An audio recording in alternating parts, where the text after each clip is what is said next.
Hello, and welcome to Justice Speaks. I'm David Wallace, a Chief Assistant Prosecutor in Michigan in the United States, and I'm co-president of the Justice Speakers Institute. And I'm continuing with my approach of interviewing traffic safety leaders to get their perspective on current issues about traffic safety and what steps we can all take to save lives and make our communities and this world a safer place. And with that, I'm very excited to introduce my next guest, Wayne County Sheriff Ray Washington. Sheriff, thank you so much for joining me on Justice Speaks. Thank you so much for having me. I appreciate you. I appreciate you asking me to be here, and I want to be here to answer the questions about the topic at hand. Yes. And I'm looking forward to getting more information here. But before we get there, why don't you tell my listeners here a little bit about yourself? Okay, so Raphael Washington is my name, Raphael, but my friends call me Ray, so I want to suggest to call me Ray. And so been in law enforcement for, I think it's about 43 years now this year. Okay. And thank you for thinking I don't look that old, but yes, I've been doing this for a long time. I hear you. And between the Detroit Police Department and the Wayne County Sheriff's Office, and actually prior to that, at 18 years old, I joined the Michigan National Guard as a military police officer. Oh my! I did that part-time for 6 years. And so law enforcement has been my passion. It's all of what I've wanted to do since I was a kid. I knew that I wanted to be a law enforcement officer, and I set my pathway for the rest of my life from a kid to where I am now to do just that. So through that, highly religious person, born and raised in church. Born in Chicago, raised in Detroit, moved here in 1967 as I was 7 years old with my mom and my siblings. And so college educated, grew up through the public school system in Detroit. And that's the Reader's Digest version of a little bit about myself. You know. Well, I understand doing this for a career. I've been in prosecution since 1985, pretty much. So there you go. Yeah, I understand that. Yes, sir. As the Wayne County Sheriff, what are some of your basic duties? So as the Wayne County Sheriff, my mandated duties are to provide safety and security for our county roads, our county parks, and our county jails. That's what we are mandated to do. Wayne County has 43 cities and townships, and they all have a police department. And so the sheriff's office, we don't necessarily do in our Wayne County the calls for service, 911 calls, things like that, because everyone has a police department. However, we do assist various agencies in the Wayne County area with traffic control. Sure. We have memorandums of understanding where a lot of the municipalities and cities in our area, Wayne County, they are short on manpower as well. So we have memorandums of understanding where, because we're not answering calls for service necessarily, we will assist those agencies who still want traffic to be maintained in their area while they're answering calls for service. And so we go out and we do those kind of things. And as it relates to our courts, our county courts and parks and jails, what we do, the courts are one of our main things that we have to do.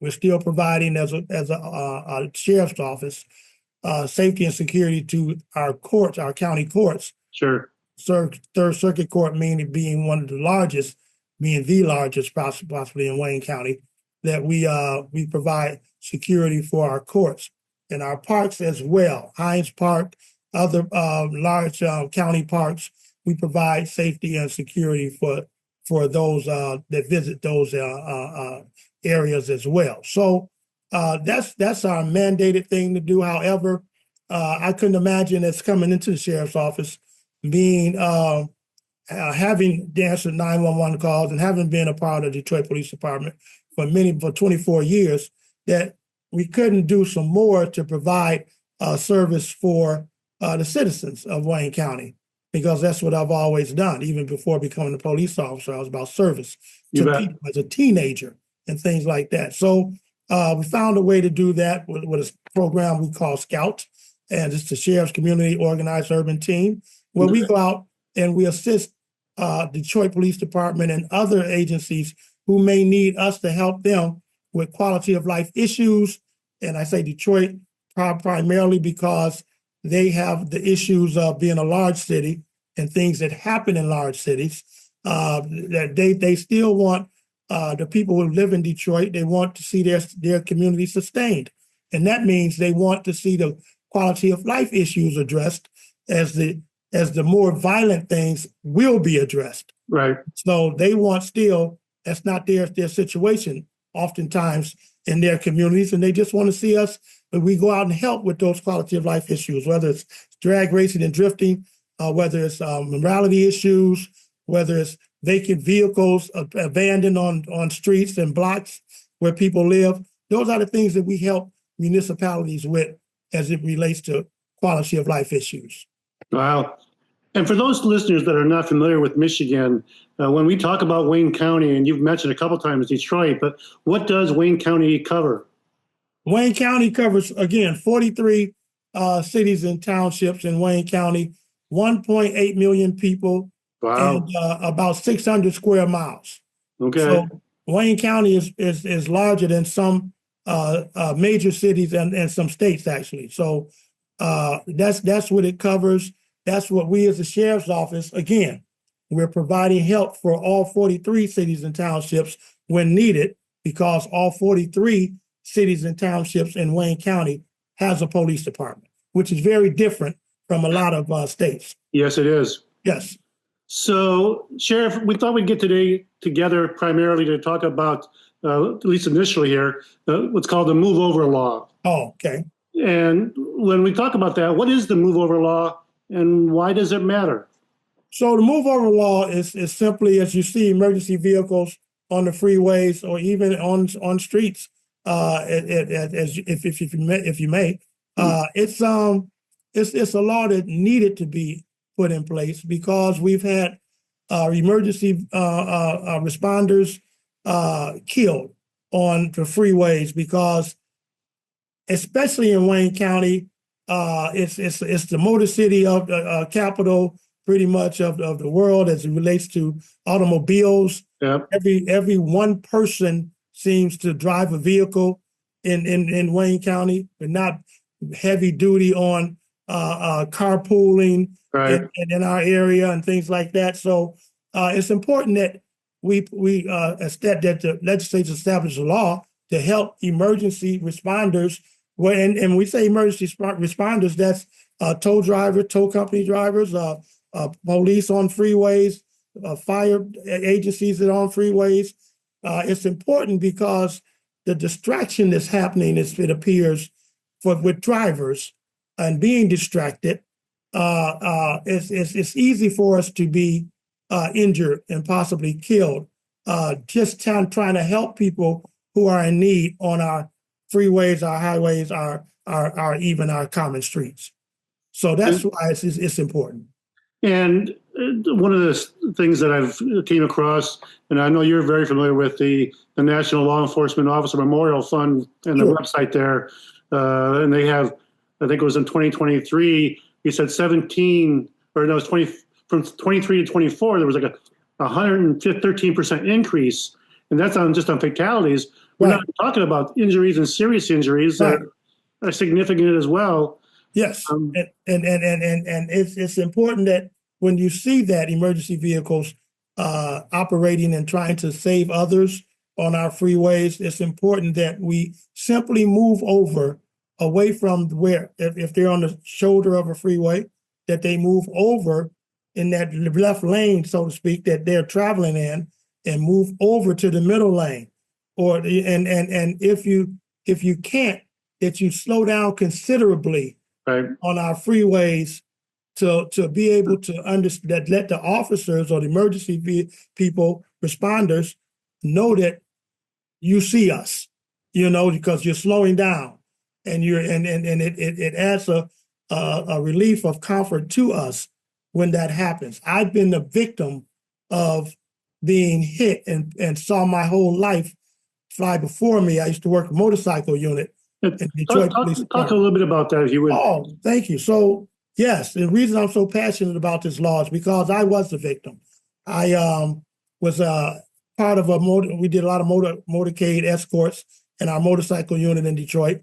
And we were on a detail, and we were taking someone back from the Pontiac area to Detroit with a motorcade escort and of motorcycles. Well, it got to be very, very, it became just a thunderstorm came out of nowhere.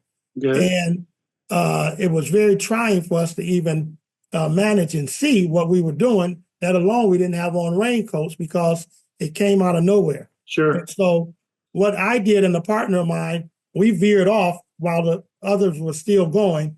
And we decided to put our raincoats on up under viaduct and then jump back out and catch up with the motorcade. Well, we got our raincoats on and we had our lights on our motorcycles still, and we were ready to go out into the traffic to catch up with our people. Well, my partner, he jumped out, but I wasn't quite ready to jump out. So he got away. He got on the freeway and was able to take off. I'm still waiting.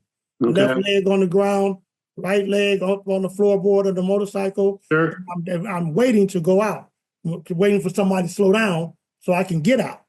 And they started to see my light, the traffic coming toward me, saw my light on my motorcycle. And so as they were doing the speed limit or possibly even more, when they saw my light, they got very close to me and they started kind of jamming on brakes because they see me trying to get out into the road. Yep. Well, there's a young lady, I think she's about 18 years old, and she obviously wasn't paying that close of attention. So when she saw the one in front of her, the car that was in front of her, slow down considerably, she was going to hit the car in front of her. So she shot up on the shoulder. Yep. Where I was. Yep. And I mean, literally, I'm looking at her come up on the shoulders at a slower speed, but obviously if you're speeding and you're trying to slow down, you're still at 40 miles an hour or so. Yeah. And so I see her coming, and when I tell you, people used to say, you sometimes when these things happen, your whole life flashes before you, from young kid to now. That's a true statement. Because as I see her getting ready to hit me, and I couldn't get out on the freeway, my whole life flashed before me. Wow. And I knew I was going to die. And so she hits me because, again, I told you my left leg is on the ground. My right leg is on the floorboard of the motorcycle. When she hits me, the back of, thank God she didn't hit my leg, she hit the back of my bike. The power of the probably 800-pound Harley Davidson motorcycle. Right. It hit me and it crushed and broke my leg, left leg in half. Totally shattered my leg. And then it carries me out into the freeway. And it's raining. And people can't hardly see. Yep. But by the grace of God, I don't get hit in the middle of the freeway as I'm laying there and my motorcycle is damaged and it's halfway in the freeway as well. But it's not all the way.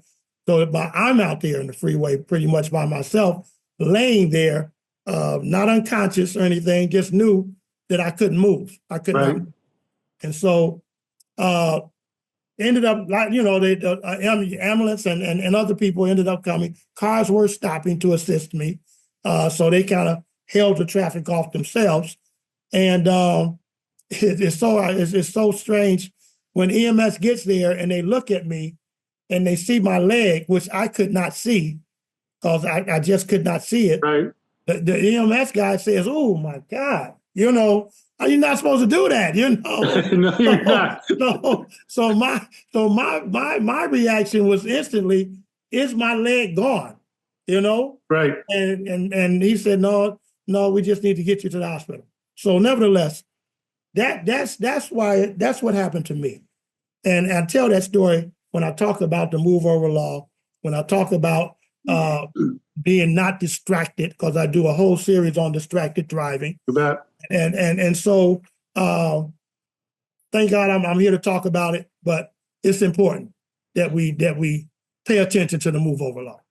Well, and in fact, I'll do a side note here for you as far as so as I said, I started being a prosecutor in '85 in a rural community called Eaton County up by Lansing. I've heard of it. And I've been there about 3 years at that time. And there was a deputy that I worked with, obviously smaller county, we know everybody. Right. Deputy I worked with. And around Christmas time, there was some ladies that had their car, got a flat tire. So he stopped his car to got out and help them. Right. One of the main roads there, as many times we always think about officers doing. And he got out to help her and try to change the tire. And here comes a car. That driver was impaired. And you can guess it did not end well for the deputy. And so many of us that deal with law enforcement and prosecution and law enforcement officers, we have friends and family that we can keep talking about this because it impacts so many people that if we don't follow what the move over law says. No question. I did have a partner of mine in the motorcycle unit. Not shortly, but a little while after I went through my ordeal. I was off work for a year, had to go through major surgery, still got a rod and 3 screws in my leg. You wouldn't know it because I'd had some great therapy, and got right back on the motorcycle a year later when I could. That's once a rider, you're always a rider. So, but another friend of mine who worked with me, he was hit, and not on the freeway, but it's on the street, and his leg was amputated. Wow. Yeah, so it's important that we pay attention to the move over law, especially. And so Michigan's had this law now for quite a number of years. Is Michigan the only state in the United States that has this law? That's a great question. I'm not sure. I should have did some work on that because I think it's in every state in the country. It is. I think so. It could be. It should be. It should be, absolutely. And that we focus right here on Michigan, but it should be, and I think you're right. It's everywhere. It's not something that we're trying to figure out or get people to jump on that bandwagon, so to speak, that the move over law is important. I believe it is everywhere. So one of the things, Sheriff, during this whole effort, and obviously you have your personal experience and knowledge of other people and everything. Sure. Is there anything that your department is focused on trying to, well, let's back up. Is this law well known by most people? Oh, it is. It is. There's PSA, public service announcements, and other things that we do, as well as on social media, and state police that are out there with billboards, and that people know, they know. And I should say, surprisingly, I have run into some people who never knew what to do when they see a law enforcement officer or emergency vehicle that they're approaching on the freeway. A lot of them, not a lot, but some people I've talked to about this law, they didn't know. Yeah. So it's still work to do. And it's more so we have to constantly remind people of that. And I don't have a problem with that. I would not think so. Right. So as far as your department, are there any campaigns or anything that you're doing during this point in time to raise awareness and continue the messaging? Well, sure. And what we do is, we partner with other state police and our road patrol agencies that our motorcycle units and those that are out here doing the work as well. We do partner and try to be out in a position to, first of all, slow people down.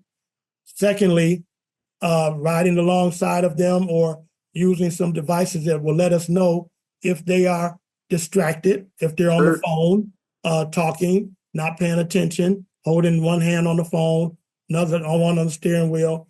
All of those leads to be that distracted piece leads to not now moving over because they're not paying attention.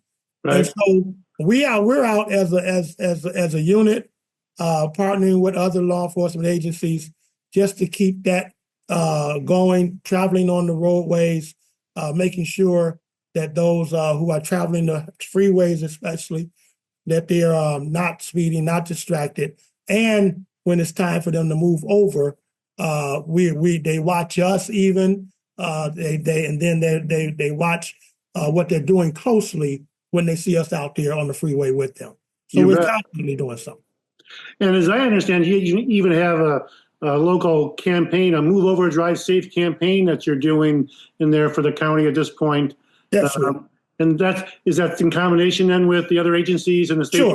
Sure. We're doing it ourselves on the campaign. We brought in state police.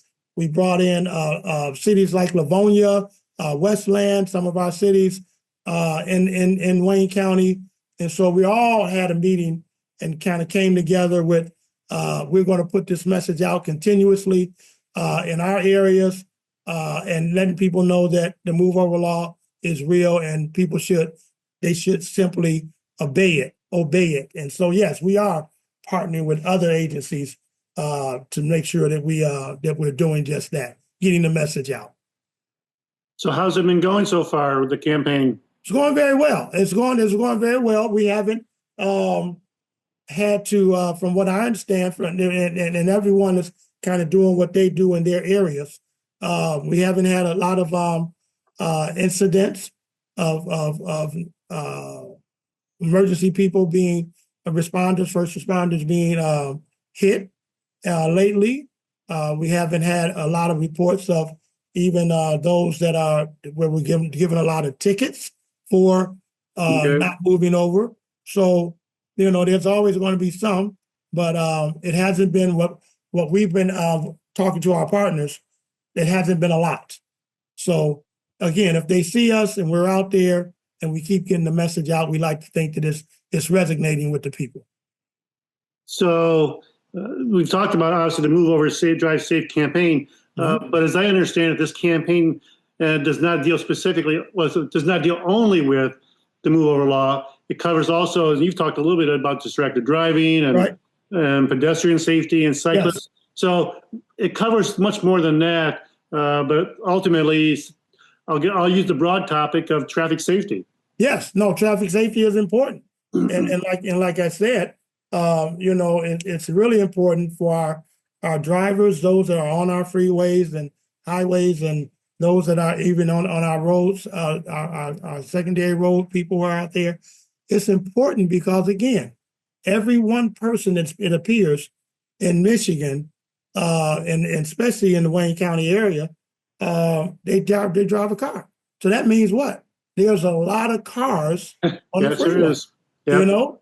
And because, again, we don't have lanes that say these are, rideshare lanes where you can jump on the left lane and you're only supposed to be on that lane if you have multiple people in your cars. Right. We don't have lanes like that because every one person driving a car, And so, and again, and we get it. This being, again, the Motor City capital of the world, every, GMs, Stellantis, Chrysler, Ford, they all headquartered here, so everybody has a car, so it's just important that we, from the distracted piece to just simply paying attention and moving over, it comprises the move over law comprises of all of those things. So there's, if anyone wants to learn more about the move over law or this campaign, can they have any place they can tell them where to go to look it up? Sure. You can always call us, the Wayne County Sheriff's Office, and we will help educate that. If we need us to come out, we will help with that. Our other municipalities in Wayne County here, especially down in our Western Wayne, our downriver area in Detroit, we're talking to we're all talking together. So you can call any of our agencies in Wayne County and Western Wayne, especially, and get some information and be educated on our move over laws. And I'll also indicate too, for those that are listening, in the show notes for this episode, I'll have some links to the National Highway Traffic Safety Administration, or NHTSA, Sure. which has information about the move over laws as well. Exactly. I'll probably include also the National Law Enforcement Officer Memorial Fund website as well that has information there about it. Sure. Sheriff, this is an important topic, obviously. Mhm. We've both talked about. What's your bottom line message here for this whole effort? Bottom line message is, as we're talking about this message, the move over law. Again, we can't say it enough. You must pay attention while you're driving. You should not be distracted while you're driving, whether that means your radio is up too loud and you're really into the music that's going on, whether you're on the telephone. They're making so many devices now where you don't even have to hold the telephone in the car. If you have to be on a telephone, you don't have to be holding on to the telephone while different things happen suddenly, and now you're in an accident, or simply looking ahead of the road and knowing that there's an emergency vehicle with lights on, to start slowing down then and start making your way away from that vehicle, so that you're not causing the emergency person to be overly cautious of what's coming toward them. Now they can't take care of what they didn't need to really be doing, right? Which is taking care of the citizen that they pulled over for. And if we do those things, I think we become the people that are paying attention to the move over law and not running into receiving a ticket for not doing it. And that's not a ticket that you want. You know, we're talking about high fines. We're talking about possibly being even more than a civil infraction now, that is more than a misdemeanor that turns into something very, very serious because we just didn't take it serious enough to move over and not hurt someone. Yep. As you say, there's a self-interest there, avoiding the ticket for those drivers. Right. It's also it can save lives. It can save lives. And that's the biggest part. Listen to me. It can save lives. As I thought I was going to lose my life because of someone that didn't move over. Yes. Sheriff, I want to thank you so much for taking the time to speak to me and to the audience here on Justice Speaks on this significantly important topic, this life-saving topic. And hopefully everyone gets the message, whether or not you're in Michigan or any other state or internationally. Absolutely.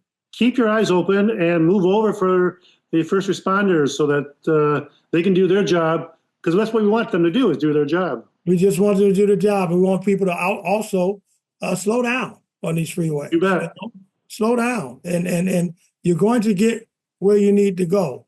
But if you have an accident on the way, you're not getting there. Yep. You know? So it's not that serious. We always say, just simply slow down, pay attention, move over, don't be distracted, you know. And I think it's better for all of us if we do that. Well, Sheriff, again, thank you so much for taking the time to speak with us. I appreciate it very much. Thank you so much. Thanks for having me.